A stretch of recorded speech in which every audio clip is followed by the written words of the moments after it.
Halo, selamat datang di podcast Hermana Kemana. Podcastnya anak rantau yang takut jatuh sakit di ibu kota.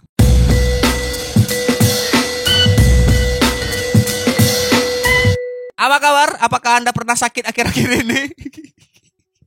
Apakah Anda pernah merasakan diri Anda mulai lumpuh di ibu kota? Atau mungkin Anda terserang penyakit yang ekstrim di ibu kota dan Anda tinggal sendiri, tidak ada keluarga, Anda mungkin waktu itu merantau tidak izin ke orang tua, jadi Anda malu minta pertolongan ke kampung halaman, dan mungkin di perantauan Anda tidak punya teman, jadi Anda menikmati rasa sakit Anda sendiri. Mulailah untuk bersosialisasi karena pasti lingkungan Anda, di kosan Anda atau di kontrakan Anda tidak ingin tiba-tiba ada bau bangkai di kosan itu ya. Kali ini saya mau ngebahas tentang kesehatan anak rantau. Wah, ini hal yang sangat sangat penting sekali untuk dibahas karena memang kebanyakan anak rantau itu sangat rentan untuk sakit. Hal yang paling sederhana adalah sakit yang namanya itu, nama penyakitnya adalah homesick. Wah, iya kan? Homesick itu adalah sebuah penyakit mental ya. Kalau anak-anak gaul kan mental illness. Anak-anak yang butuh perhatian ya. Kalau anak rantau itu yang homesick itu dia perasaan kangen rumah. Nah, perasaan kangen rumah ini biasanya obatnya cuma dua, pulang atau bekerja lebih giat lagi. Dan saya adalah tipe yang kedua ya. Setiap kali saya ngerasa homesick, pengen pulang gitu, saya memilih untuk bekerja lebih keras lagi supaya ada pemasukan semakin banyak, dan kalau misalnya ada pemasukan bisa saya kirim uang ke kampung halaman saya. Daripada saya pulang kampung, nyampe di rumah, ongkos, dan juga tekor karena keluarga merasa kita di perantauan kaya. Jadi saya lebih pikir untuk ya sudah saya kirim uangnya saja ya. Bukan berarti saya tidak kangen rumah. Ada teknologi namanya video call. Nah, itu kayaknya sudah cukup untuk saat ini ya. Untuk Anda yang tidak pernah video call dengan orang tua Anda di rumah, berarti Anda siap-siap berakhir menjadi sebuah batu. Aduh, kayaknya sekarang ini udah nggak ada ya orang yang percaya kalau jadi anak durhaka itu menjadi batu. Kebanyakan sekarang anak durhaka itu ya mungkin lebih sukses daripada pikiran orang tuanya ya. Ada mungkin. Cuma kita nggak bahas tentang durhaka. Itu mungkin di episode lain aja. Kita bahas soal sakit di perantauan. Sebagai anak kos yang saya ngerasa hidup saya di perantauan ini biasa-biasa saja. Merasa kaya enggak, karena saya jarang sholat sunat 2 rakaat sebelum subuh. Itu deep ya. Karena orang yang paling kaya di dunia ini adalah orang yang melaksanakan sholat 2 rakaat sebelum subuh. Saya subuhnya aja kadang sudah jam 6. Kenapa saya gak bangga ya, saya berusaha untuk memperbaiki diri. Dan mungkin Anda adalah orang atau anak kos yang hidupnya pas-pasan ya. Makannya cukup ya, nasi, tempe, sambal udah cukup ya, pas. Yang penting bisa perut Anda terisi, udah cukup itu. Walaupun isinya cuman ya sisa-sisa makanan orang juga. Yang penting Anda hidup gitu. Jadi kita sebagai anak kos, kita harus menyadari dulu strata ekonomi kita di ibu kota itu seperti apa. Iya kan? Kalau misalnya Anda anak kos perantauan yang secara ekonomi Anda sudah bisa beli obat ke apotek tanpa harus mikir-mikir dulu, ya selamat. Berarti Anda sudah masuk kategori orang yang financial freedom. Itu nasi Padang. Tapi kalau misalnya Anda orang-orang yang ketika sakit itu masih berobat dengan cara suges, ya berarti Anda masih miskin ya. Bukan hanya Anda, terkadang saya juga seperti itu.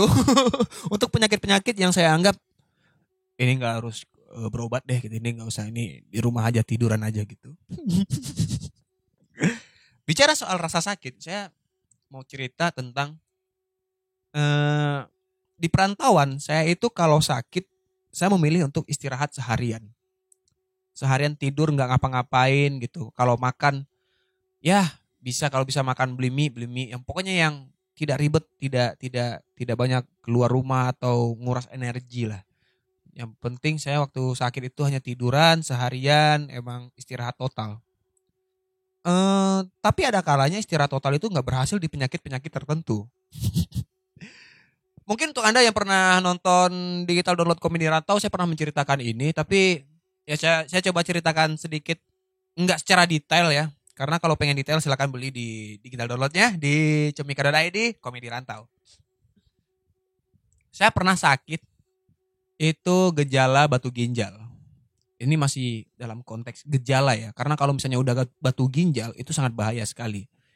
Saya masih gejala, jadi perut saya itu sakit banget, sakit yang sangat-sangat sakit sekali yang belum pernah saya rasakan sebelumnya. Bahkan saya merasa mengklaim, wah apakah seperti ini rasanya melahirkan gitu. Enggak juga dong, karena kan ibu melahirkan seorang anak bukan seorang batu. Iya kan? Pasti rasanya lebih beda gitu. Saya sakit perut bolak-balik, itu perasaannya kayak di dalam perut kita itu ginjal atau nggak tahu sih organ dalam kita itu kayak diputar, ditarik, dilepas, gitu, ditarik lagi, kayak gitu. Perasaannya seperti itu. Saya udah nggak siap, nggak kuat lagi. Tapi untungnya saya berada di lingkungan yang bisa dikatakan kita tuh punya grup WhatsApp kos-kosan. Artinya apa? Kita sudah akrab. Kalau Anda misalnya berada di sebuah kosan dan Anda belum masuk grup kosan, berarti Anda tidak dianggap. Aduh. Jadi waktu itu ketika sakit saya mencoba untuk berkomunikasi dengan teman-teman saya melalui grup. Tolong dong, perut gue sakit gitu. Namanya kita juga tinggal di lingkungan stand up komedian ya. Masih aja ada yang bercanda gitu.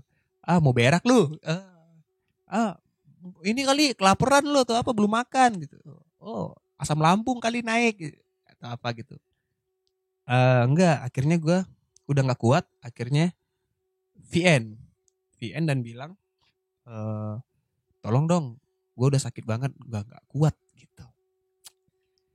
Berharap seseorang menolong saya ke kamar ini dan orang yang menolong saya pertama kali itu adalah Erwin Wu. Nah, Anda kalau misalnya Anda lihat Erwin Wu, silakan, dia stand up comedian juga. Sebelumnya saya ceritakan dulu. Saya dan Erwin Wu itu punya jokes, bukan jokes sih, apa namanya? Bercandaan. Punya bercandaan kayak kalau misalnya Erwin datang ke kamar saya, dia buka pintu, apapun kegiatan saya yang saya lakukan, saya akan pura-pura tidur. Ya, misalnya kayak gini nih, saya lagi bikin podcast, tiba-tiba Erwin masuk ke kamar saya, lewat pintu, saya buka. Dah, tiba-tiba kayak gitu. Saya lagi main HP, tiduran di kasur, Erwin buka pintu, saya pura-pura tidur. Seperti itu adalah hiburan kami berdua. Terus Erwin bakal pura-pura, ya Rinnya tidur lagi. Padahal mau ngasih makanan gitu. Bercandanya seperti itu. Dan waktu saya sakit, yang mana kondisinya saya sudah sangat-sangat sakit sekali. Ketika saya minta tolong itu, saya VN di grup, yang datang pertama kali adalah Erwin Wu. Jadi ketika dia buka pintu kamar, saya melihat wajah malaikat Cina. Wah, malaikatku, penyelamat kehidupanku, tolong. Tapi nggak bisa ngomong kayak gitu, jadi kayak ada orang yang menyelamatkanku, Erwin. Dan tiba-tiba itu putih. Saya ngelihat udah gelap, udah nggak ngelihat dia lagi. Terus Erwin bilang gini, masih kedengeran gitu. Ya tidur. Rin, ini lu serius atau bercanda sih gitu? Karena gue udah nggak bisa, udah gitu. Akhirnya Erwin ngeliat kayak, Rin ini serius Rin. Waktu itu terus saya bilang, bang tolong bang, udah nggak kuat bang. Anjing serius? Langsung Erwin keluar manggil semua orang, tolong, Rin sakit. Pas dicek, bener semua. Apa sakit? Perut bang, udah gak kuat bang. Keringat dingin, udah apa gemetaran, tremor, udah kayak gitu, menggigil, udah nggak kuat lagi. Akhirnya dibawalah sama Erwin Wu Mas Arif dan Jadu. Kita satu mobil. Dan pengakuan Bang Erwin Wu, di mobil saya itu udah kayak orang mati. Orang yang kejang-kejang yang gitu. Bener-bener udah kayak orang sakaratul maut gitu. Dan brengseknya adalah Mas Arif langsung ngebut karena dia nggak mau saya mati di mobilnya dia. Dia udah bilang kalau misalnya Rin mati di mobil saya bakal jual mobil ini bersama rohnya Rin gitu. Kalau di Mas Arif jual mobilnya gitu, ini mobil saya mau dijual nih. Minusnya apa? Nggak ada minus, adanya plus arwah orang gitu.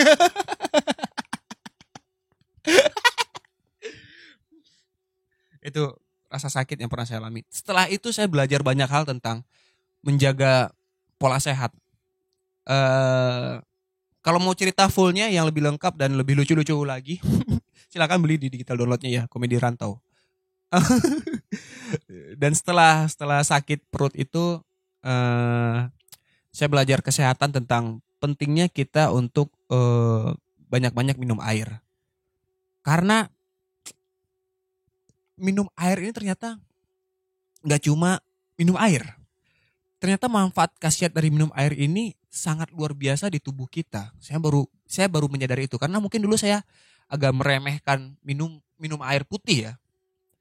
Dulu mungkin kalau makan minumnya apa? Es teh manis. Makan minumnya es teh manis. Jeda minumnya apa? Kopi.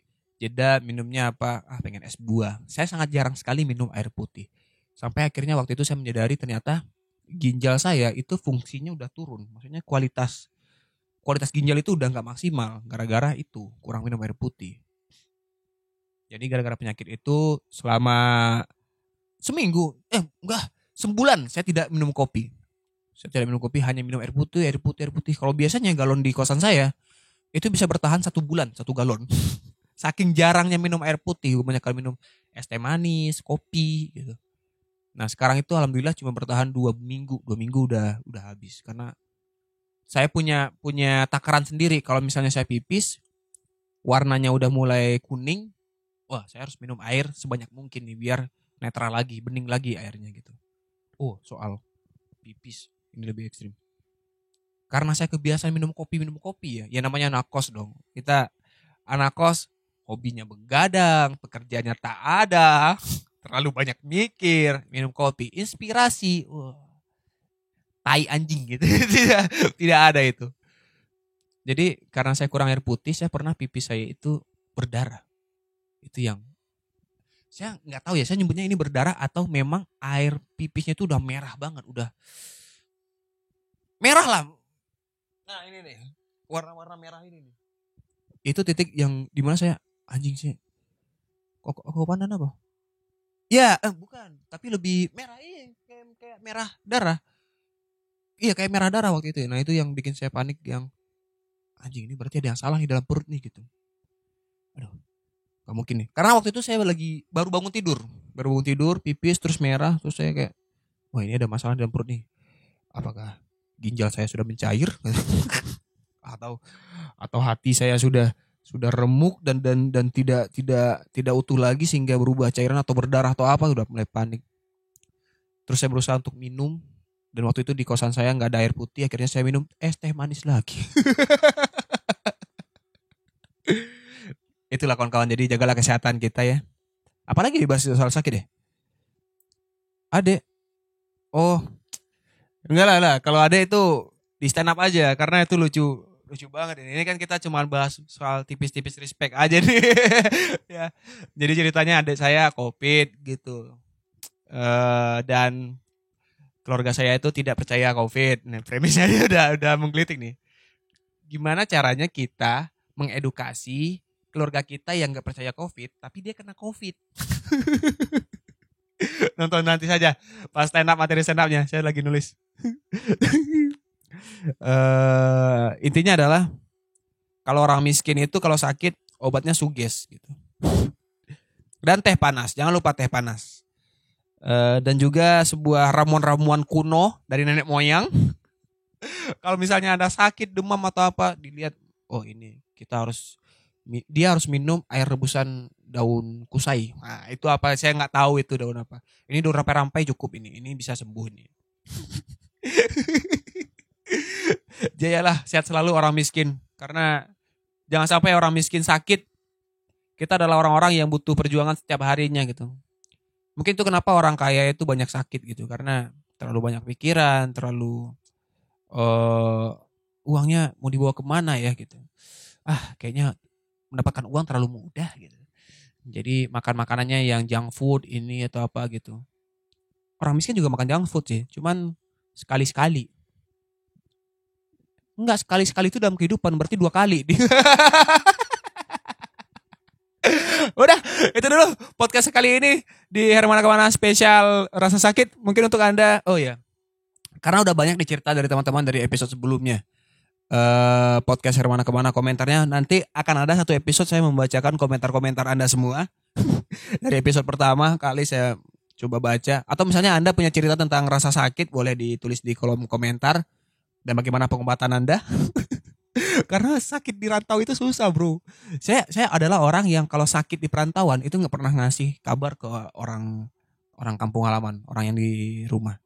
Karena saya takut mereka terlalu khawatir gitu. Dan ternyata orang tua saya juga begitu.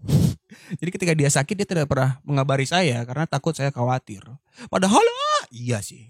Anda pengen saya menjawab tidak kan?